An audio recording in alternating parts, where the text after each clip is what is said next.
Hello mga kapatid, magandang umaga po. Ngayong araw na ito ay may kasama tayo si Sis Andy and Brother John. Galing pa sila sa Hong Kong, no? At meron silang isi-share sa inyo. Magandang sharing po ito dahil grabe yung conversion story nila, and then nagbunga ng healing, no? Unang-una, magpakilala muna kayo, Sister Andy. Mayong buntag sa atong magandang umaga sa ating lahat. Ako si Arlene. Ako naman po si John Mariari. Saan sa Hong Kong sa inyo? Sa Luhas Park. Sa pa po kami kasama ay Luhas Park. Sa New Territory, sa district ng Saigon, Hong Kong. Pero taga saan kayo sa Pilipinas? Bali ako po sa Davao. Sa Davao, ikaw te? Butuan City. Okay na si. Butuan City. Nagsalang mo. May daul mo ko dari. So, ngayon mga kapatid, ay magsishare sila sa magandang storya nila sa pagbisita nila dito sa office natin, no? Dahil merong iniindang karamdaman si Sister Arlene na for 30 years. Yes, 30 years? 30 years. 30 years. So, dalaga ka pa doon. Ano yung karamdaman mo, sister? Lagi akong sinisikmura. Sinisikmura lagi ng puso pa, nahihilo. Tapos yung likod, sakit lagi. Tapos, lagi akong parang wala sa sarili, mahihimatay. Tapos, yung likod ko, sakit lagi. Mabigat, di ba? Mabigat, parang may dumadagan dito lagi. Tapos, ang dami ng mga doktor sa hospitals na aming napuntahan, lagi na lang walang findings. So, parang Kahit doon, doktor sa Hong Kong, advance yung mga doktor doon? Pero walang findings? Walang findings, Father. Ilang beses na akong na-confine, ilang beses na akong na-ambulance. Wala din, Father. Walang findings. Tapos, pag atakihin ako, sabi niya, doktor, ayoko na ng doktor. Kaya nung napanood kita, Father, noong 2021, tagal na. sabi ko, ito na talaga. Kaya, ang daming beses namin nag-attend, Father, na punta dito, ang daming hadlang. May nag-block. Minsan lang, tapos inaaway ko na siya, sabi ko, buka na ng ticket kasi talagang gusto ko nang mag-suicide dahil pagod na ako, Father. Tapos nung last na naging parang worse na naman na umiyak na yung kapatid ko nung bigla na lang sumakit yung tiyan ko, Father, around 12 a.m.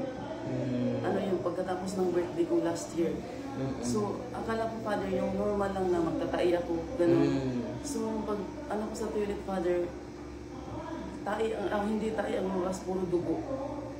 Dugo na talagang pulang-pula na dugo. Tapos ang tagal ko sa toilet din. Parang nagregla? Regla, Father, or parang nag-LBE. Pero wala namang lumalabas na tae. Tapos dumating na yung ambulance, tapos sabi niya, maraming dugo? Maraming dugo, Father, successive yun for days. Ang interval ko, Father, is every 15 minutes akong bumalik sa toilet. Tapos inano niya ako ng wheelchair. Naka-wheelchair ako papunta sa toilet. Tapos kailan ito?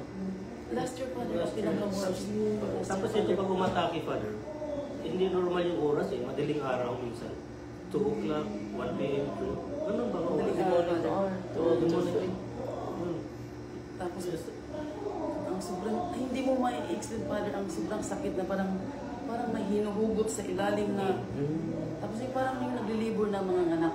Ganun pa rin, hindi ko talaga matiis. Walang findings pa rin? Wala pa rin findings, Father. So, ano sabi ng doktor? Sabi niya, yung last option, i-colonoscopy ako. Kaya na-schedule po mga March 10 next year. Tapos may hadlang na naman, Father, 3 times na yan nakabook. Kasi lagi ko nakakalimutan ng schedule. Tapos sabi ko, wala naman siguro ito kasi dito lagi sumasakit, Father.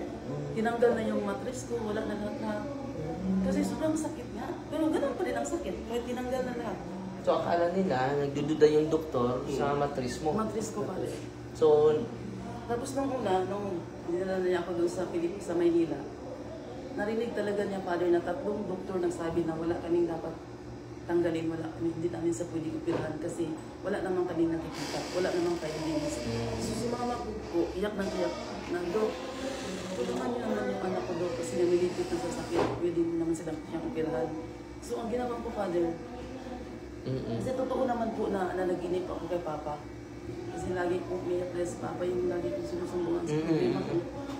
Tapos kung panagin ko, Father, mag-MRI ka with contrast. So yun ang sinabi ko po sa mga doktor. So parang, ewan ko kung may nakikita sila, Father, yung talaga si Mama kasi namimilit na eh. So ang pagtanggal nila sa mattress ko, Father, parang may pak-pak na parang ang itim-itim sa gilid. Samantalang 3 doktor nagsabi na wala naman daw ang findings, wala naman daw silang nakita. So pagkatapos po ng opera, 1 month lang po, bumalik na po ako ng Hong Kong. Inatake ako doon, Father, na parang kukulaps ako lang nanginginig. Tapos si Mama lang ang kasama ko. Tapos tinatahi ko, talagang ano pa, press na press pa. Tapos sabi ko, ano ba to? Tapos inatake na ako doon sa kwarto na yung buong katawan ko, Father, parang punong-puno ng hangin. So binabad nila ng tubig dito, yung paa ko. Tapos dito, ang tigas-tigas dito, Father, ang tigas ng sikmura. Tapos sabi niya, tawag daw ng ambulance dahil dito. Ayoko na magpadala ng ospital. Kasi wala din namang findings. So nagtiis ako, Father, maraming bis ako nag-attempt ng suicide kasi nga, pagod na ako, Father. Minsan na, Father, nung nag-attempt siya suicide, tumakbo siya sa rooftop eh. Hinabol namin kami ng anak ko. Talagang, hindi ko siya pwedeng baka tumalon. Kinausap ka namin ang dalawang anak ko. Tapos nag-pray kami. Lord, tulungan niyo po kami. So, after that, few minutes, medyo nagpato siya, nakonsensya siya. So, ginasanay na natin. Labanan natin. Huwag tayo susuko. Kasi pag magpapakita tayo na mahina tayo, lalo tayo matatagon. Yun po, sabi ko palagi sa akin. Pero ilang years na namin, meron pang time na kumira kami ng isang village doon eh. Parang village pa yun, di ba yun? Parang tower yung tinira namin. Nasa ground floor kami. Kumatak na naman doon. Yung naramdaman sa sakit kasi may problema kami. May nakita kasi ako ng Father na yung bahay namin, patay na yun eh. Nakita ko siya naglalakad. Tapos sabi ko, yung matanda o di ba? Harap natin yan, patay na yun. Nakabaa siya, hinabol namin siya sa loob ng labas ng bahay. Oo, sa village yung malaki doon. Hinabulan namin kami ng dalawang anak ko. Ayaw niya pa. Nakabaa. Dahil sinundan niya. Oo, sinundan niya. Nila ako, Father. Pero sumunod ka yung sa Sumunod siya. tao. Ayaw niya ano sa amin. Mas galit na galit ako, Father. Iyak na iyak kami. Pag ganun kasi, Father, ayaw kong disturbuhin nila ako. Ayaw kong mapag-isa. Pero may nakita ka. May nakita Yung patay, sinusundan mo. Parang sabi ko, patay na yun siya. Tapos sabi niya, guni-guni mo lang yan. Ako lang nga nakakita sila, hindi. Samantalang ang doon lang yung matanda. Kasi one time din doon, nung nasa Pilipinas siya, yung altar na ginawa ko doon, hindi naman mabigat yung mga imis na nilagay ko. Bakit bumagsak? Yun ang tataka ko. Kaya ako lang nasabay, nasa Pinas yung nung time nun eh. So bakit ganito? Sabi ko, ang tibay-tibay naman nun. Ilang screw anchor doon na nilagay ko, talaga matibay. Si Mama Mary hindi nahulog. Mama Mary, hindi nahulog. Pero ibang nahulog. Tapos yun, so parang attack na yung mga sa kanya. Hindi, ginawa namin. Para yung bahay, Father, ang daming langaw. Naka-screen Ang naman. daming langaw, naka-screen naman. Nakapasok pa rin. Nakapasok pa rin. Kasi isa, nag-display pa ako ng yung Baygon eh. Tataka ko, bakit pa rin dami lang, no? Posible makapasok dahil may screen. May screen. Marami pa rin. Marami pa rin. Kasi doon naman, sa surrounding na mo, room ko, malinis naman talaga. Kasi proper disposal naman yung mga kuhan.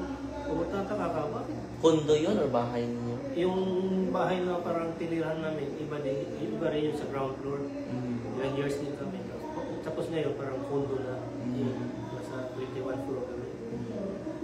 So, nagsunod pa rin sa amin. Kung saan kami lilipat, nandun pa rin yun. Yung mga langaw. Marami. Tapos yung ano niya, yung Sakit niya. Akala namin sa lugar lang. Baka doon lang. Hindi ako sinusundan. Dami na. Ilang beses na kami naglipat doon. Sunod pa rin. Ganun pa rin. Grabe. Pero yung dugo talaga, Father, hindi ko talaga maano hindi. Pasan-pasan Ang namin. hirap, Father, yung Puno yung iniduro ng puno. Puro lugo. Dugo, Father. Wala namang findings. Wala na yung findings. Ano na siya, laboratory, city, ultrasound. Lahat na. Father. Wala talaga sila nakita. Tapos yung porta ko, lagi masakit. Tapos wala naman silang findings. Kaya nakakapagod. Nakakapagod po lagi. Mura. Lalo na dito po.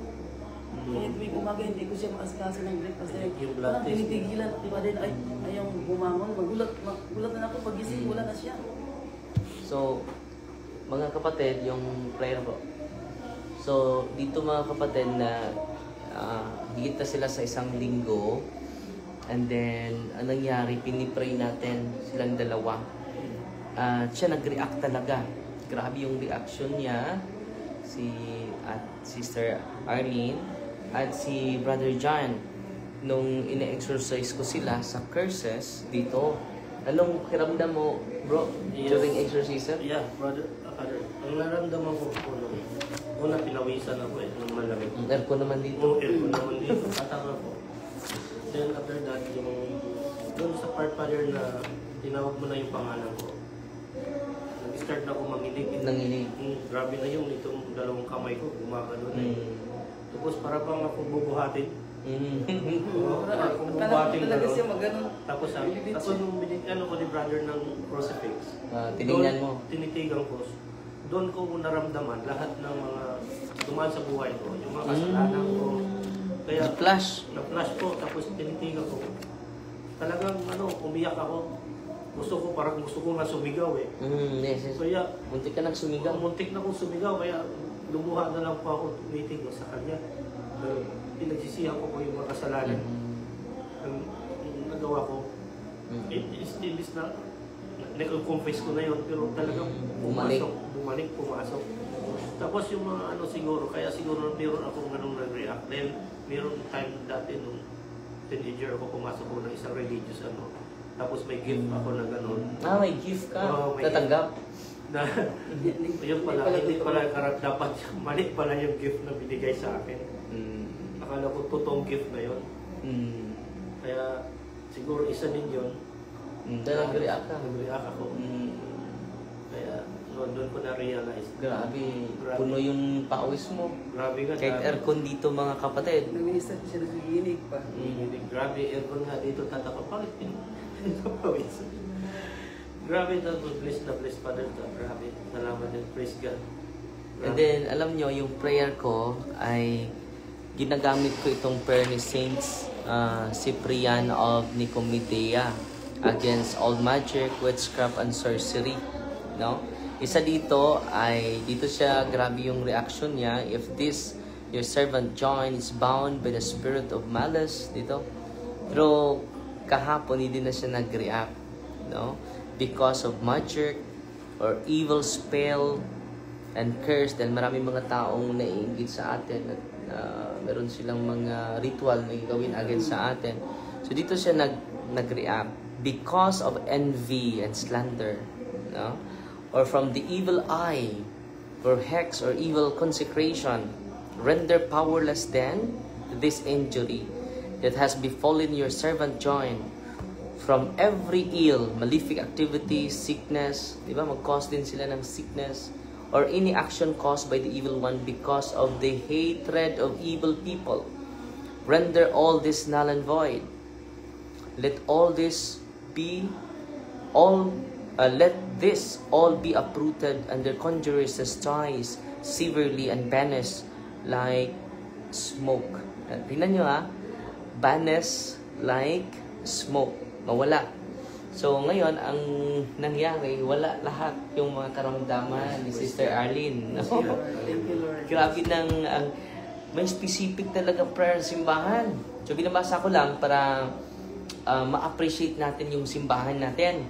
Lalo-lalo yung mga pari, lalo-lalo yung mga kapatid natin. So ang prayer ng simbahan ang i-promote natin, hindi yung sarili natin. Drive away all hexes. So alam nyo, kumusta na ka, Sister Arlene? Okay na, Father. 100 na. 100. Di ba, 100% na pala. Una, 9 lang yung Father, no? 9. Bumaba ng 7, tapos kahapon talaga wala na. Dito, Natulog na ako ng mahimbing.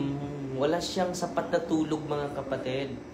Walang sapat na tulog, and then nagsagawa sila ng 7 days renouncement, solemn renouncement, and then nagsagawa din tayo ng processing and counseling sa kanila. At babalik na sila sa December sa Hong Kong. And then 100% nawala na. 100%. Wala naman tayong major operation. Praise God. Pero yung pakikinig nila sa mga may planong pupunta dito. Galing Hong Kong pa sila, ha? So lahat ng doktor nila kita nila doon. Pero walang findings. Pero yung pagkahilo mo, Hilo na mo, parang mawawala. pero ngayon, Wala na, Father. Wala na ako na yung lang. ano mo, sa tiyan mo, Wala na. nawala na lahat. Wala na lahat. No? So, kita ninyo yung prayer ng simbahan, ha? Explain natin yung prayer ng simbahan. Drive away all hexes. Kung ito ay galing sa mga hexes, spells, and magic, dahil magsagawa sila ng ritual. So, ang iba ay yun, yung mga insekto. Yun po ang manifestation. Kahit mawala naman, hindi naman sila makapasok dahil may streams. Pero ang daming langaw. Yun po ay magic. Magic, it is the power of the evil spirit. From any location, whether hidden on earth, ang ganda ng ritual natin sa simbahan, whether hidden, hindi natin matrace hidden occult, on earth or in the sea. Kaya nga, yung mga albularyo, sasabihin nila, huwag kang tatawid sa dagat dahil yung ano mo. Pero dito, no, in the sea or on or under any door.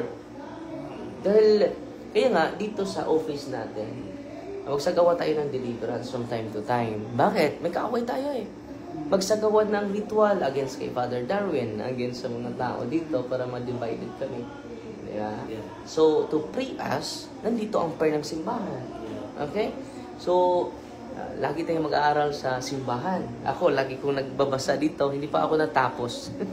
walang katapusang pag-aaral. Ano sabi dito? Or in the house with him or her, or in the pit, or in a tomb. Dahil doon sila magre-ritual sa tomb.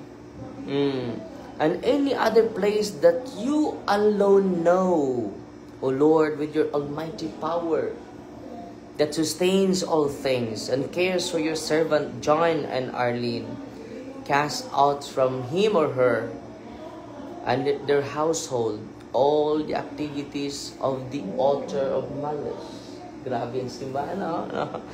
Dito ko na-appreciate, mga kapatid.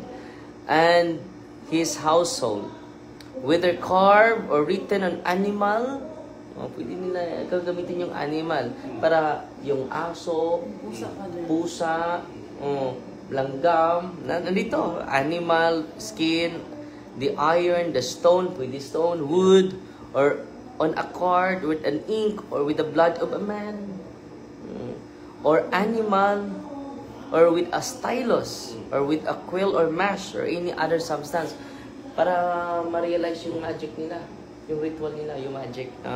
Yes, Lord, make annihilate all demonic works. Make. So, kinukuma natin during exorcism, make annihilate, mawala, all demonic works, whether they are manufactured with gold, silver, or any other metal, with the bones or nails of human or animal, birds, both living and dead, whether dead, nakita mo yung patay, whether they come from the earth or from a tomb, whether they have been wrapped with a nail or a needle or a pin. Kaya nga, yung mga biktima na pumupunta dito, may tutusok, Father, may espada, may a needle dito or pin, which have been linked with a hair, cotton or silk or linen or hem, or with a sack, or with a rope, or with some other plant, or have been made with the gurgling of water and the wood hollow and otherwise, that you, O Lord, as knower of all things, you know better than anyone. Free, O Lord. Ito yung pinagdasal ko sa inyo. Free, O Lord, for the sake of your most holy name, of the Father, and of the Son, and of the Holy Spirit, And by the power of your most precious cross, yun, pinaharap ko yung cross sa'yo. Ano, tinitingnan mo, give her blind, and returns the life to the oppressed soul of your servant John. So for 30 years na oppressed ka, te. Kaya nga walang doktor, na walang findings, walang diagnose. At kahit naoperahan na si ate, kahit nag-take na siya ng medicine, nandyan pa rin yung karamdaman niya. Pero ngayon, pinaprocess natin. Kumusta na, te? Okay na talaga. Thank you, Lord. Thank you, Father. Pag-landed namin sa airport ng Bohol, talagang mixed emotion. Talagang umiyak. Wala makikita ko na si Father. Anong talaga? For how many years? Plano, dami kayong... And then, hindi natin alam kung babalik, ha? So, ang gagawin ninyo, continue to receive the sacrament because we have hope in Jesus in the sacrament. No? So, ang catechism natin dito, ang objective natin, ma-empower kayo. Anong ang sa likod sa empowerment? Maging dependent kayo sa Diyos. Because God is present everywhere. Father Darwin and the team is limited. We are not present everywhere. So, kaya nga may catechism at wala tayong humpay, wala tayong tigil sa pagkatikais sa mga followers natin at sa mga bisita natin. Then yun ang sign na babalik na si Kristo. When we proclaim the good news. Ang nangyari sa atin, busy-busy tayo. Sa mga bagay na hindi naman natin madala. Hindi naman masama yung mga bagay. Pero kung ang buong oras natin ay nakukuha at nakalimutan na natin siya. Siya yung pinaka-importante, secondary lang yung mga bagay sa mundong ito. No? And then continue to proclaim 100%. Ngayon ko lang narinig yung 100% ni Andrea. 100% ba? Lagi ako hindi makatulog pa rin. Lagi sa galit. Ayaw matulog. Hindi na ako makatulog eh. Kaya ka atakihin dahil binigyan mo ng chance. Pero kagabi, Ay, sarap ang tulog. ilang oras ka natulog? Tulog ako ng mga 9. Nagising ng 4 a.m. Wow! Ang taas! Ilan Nagising yun? ako ng 4 a.m. Dahil tumawag si Mama. 10, 11, 12, 1, 2, 3, 4. 7 hours! Oh, first time? Sarap ng tulog. First time.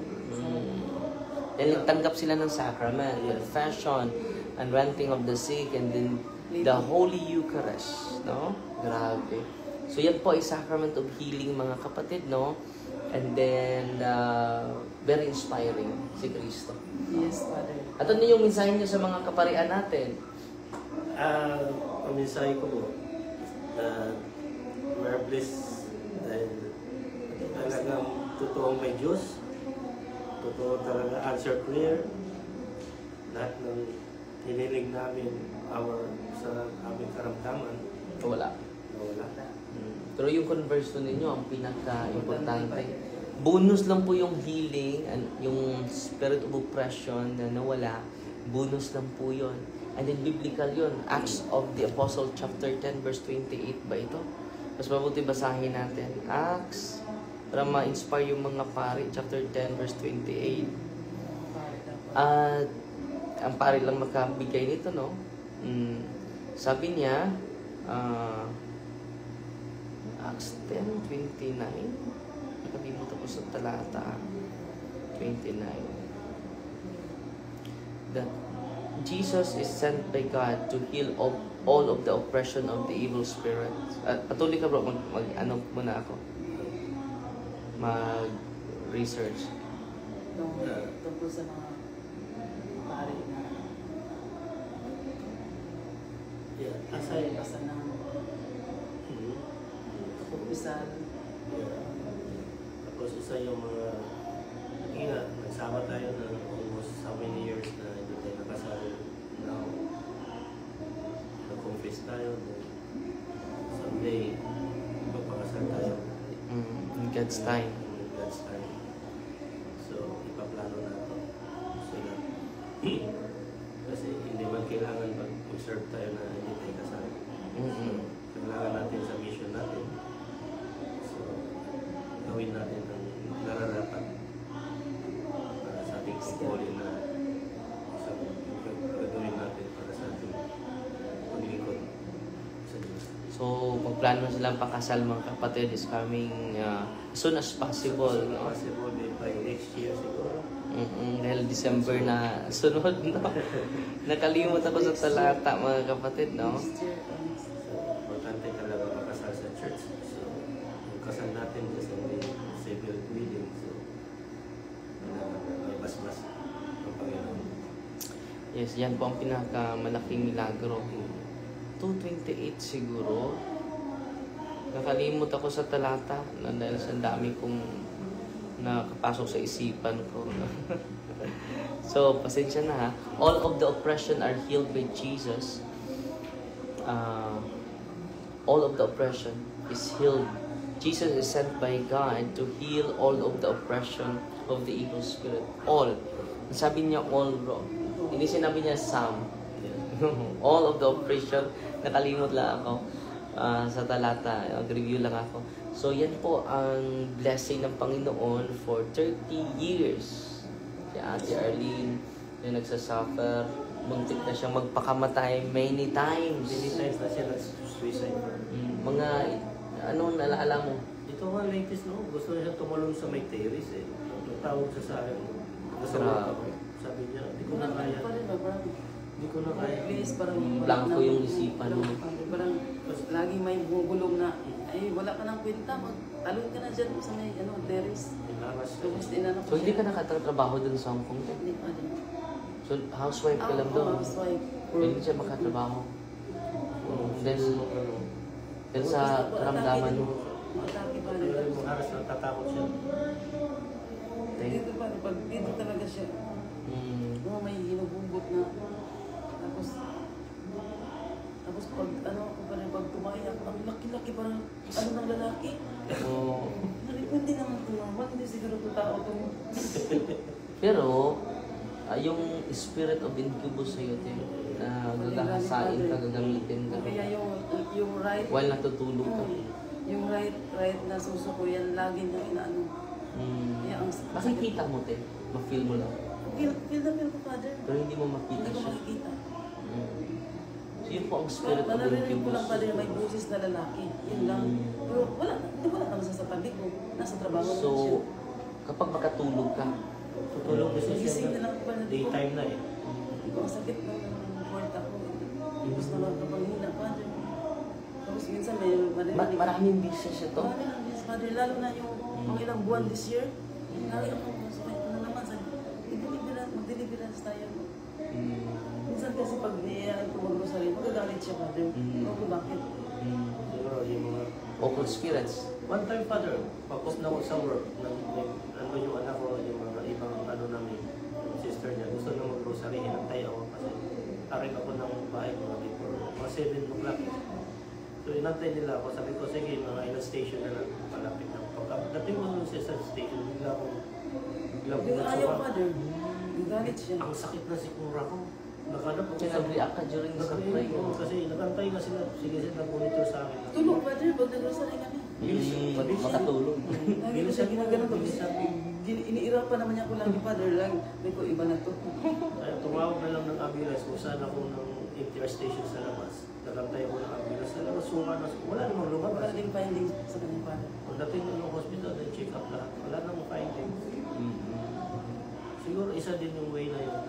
Yan marami kayong yung trabaho mo, nag-o-offer kayo during sa paggawa ng tunnel, di ba? Nag-offering kami ng Wala rin yung ibang tradition. Lapit ng mga, marami mga doorway nila mga kapatid.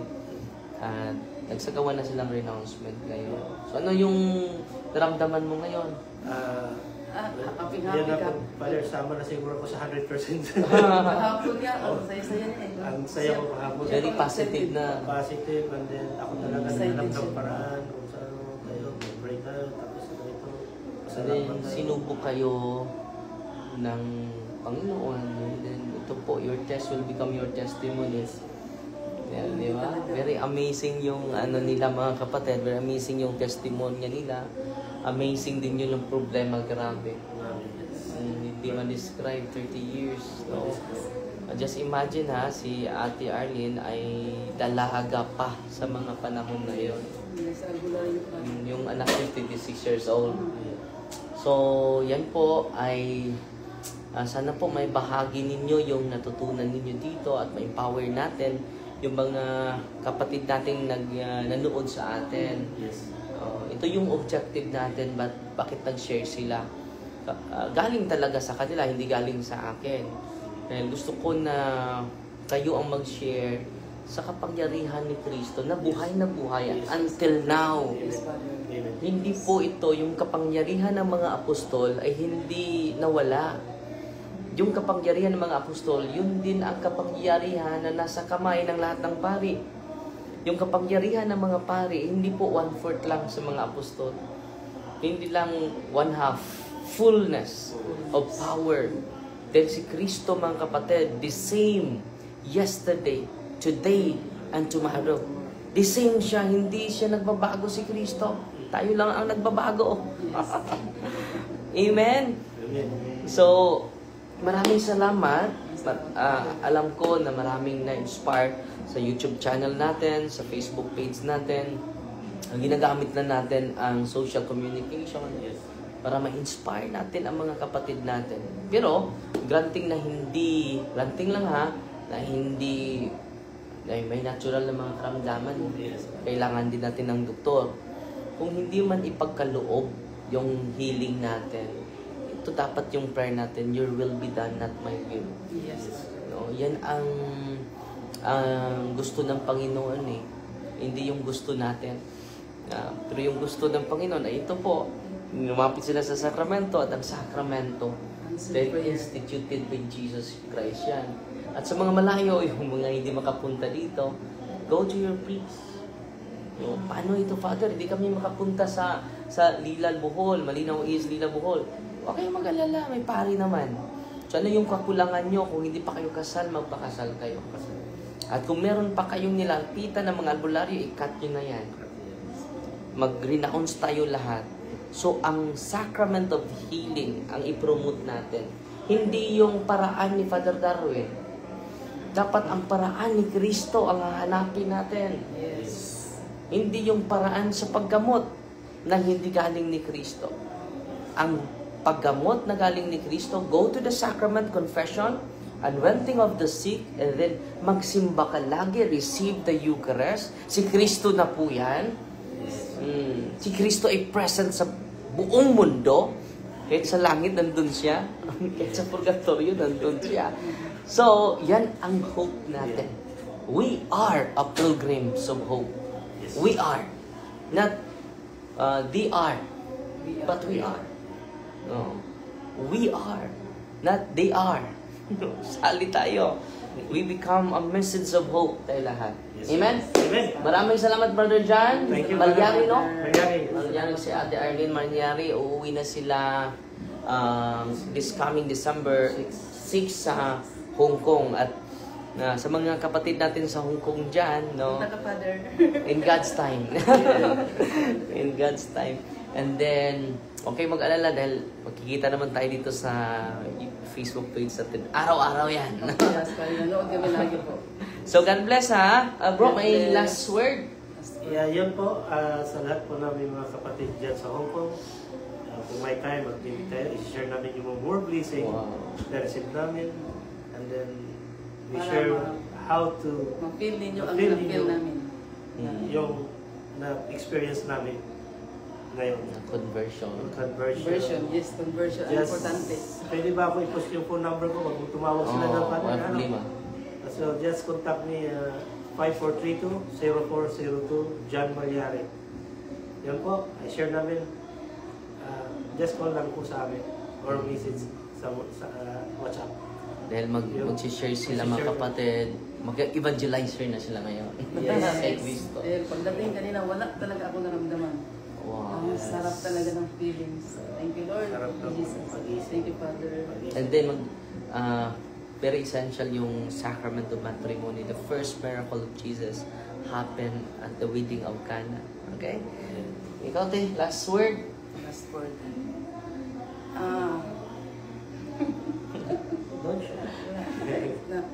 Ako mixed emotions lang ba kasi hindi ko ma-explain ang aking naramdaman na sobrang parang ano ba na nung umpisa pa lang pag nakikita ko kay Father, parang grabe ang ano ko,